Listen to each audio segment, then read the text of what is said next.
1304મો શબ્દ મિત્રો બેભાન।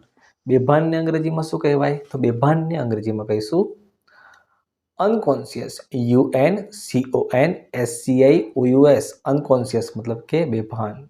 1305મો શબ્દ મિત્રો ભલામણ। ભલામણને અંગ્રેજીમાં શું કહીશું? તો ભલામણને અંગ્રેજીમાં કહીશું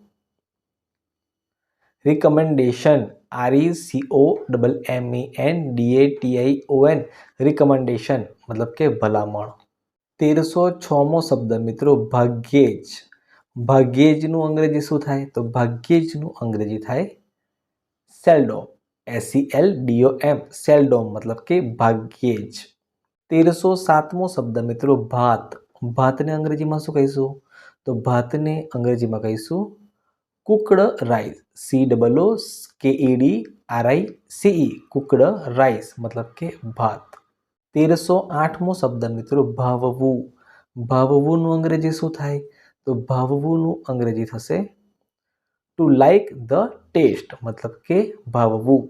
જેનો સ્પેલિંગ થાય TOLIKE like, THE the, TASTE taste, to like the taste मतलब કે ભાવવું। 1309મો શબ્દ મિત્રો ભૂકી। ભૂકીને અંગ્રેજીમાં શું કહેવાય? તો ભૂકીને અંગ્રેજીમાં કહીશું પાવડર। POWDER પાવડર मतलब કે ભૂકી। 10મો શબ્દ મિત્રો ભૂખ। ભૂખને અંગ્રેજીમાં શું કહીશું? તો ભૂખને અંગ્રેજીમાં કહીશું હંગર। HUNGER હંગર मतलब કે ભૂખ। 1311મો શબ્દ ભેગું કરવું। ભેગું કરવુંને અંગ્રેજીમાં કઈ રીતે કહેવાય? તો ભેગું કરવુંને અંગ્રેજીમાં કહીશું two collect. TOCOLLECT two collect मतलब કે ભેગું કરવું। 1312મો શબ્દ મિત્રો ભેળવેલું।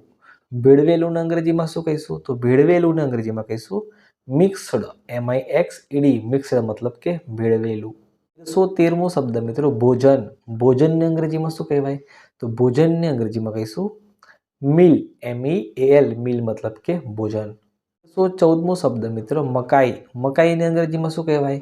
તો મકાઈને અંગ્રેજીમાં કહીશું કોર્ન। CORN કોર્ન मतलब કે મકાઈ। 1315મો શબ્દ મિત્રો મગજ। મગજને અંગ્રેજીમાં શું કહીશું? તો મગજને અંગ્રેજીમાં કહીશું બ્રેન। BRAIN બ્રેન मतलब કે મગજ। 1316મો શબ્દ મિત્રો મજબૂત। મજબૂતને અંગ્રેજીમાં શું કહીશું? તો મજબૂતને અંગ્રેજીમાં કહીશું સ્ટ્રોંગ। STRONG સ્ટ્રોંગ मतलब કે મજબૂત। 1317મો શબ્દ મિત્રો મટર। મટરને અંગ્રેજીમાં શું કહેવાય? તો મટરને અંગ્રેજીમાં કહીશું પીસ। PEAS પીસ मतलब કે મટર। 1318મો શબ્દ મિત્રો મધ। મધને અંગ્રેજીમાં શું કહીશું? તો મધને અંગ્રેજીમાં કહીશું હની। HONEY હની मतलब કે મધ।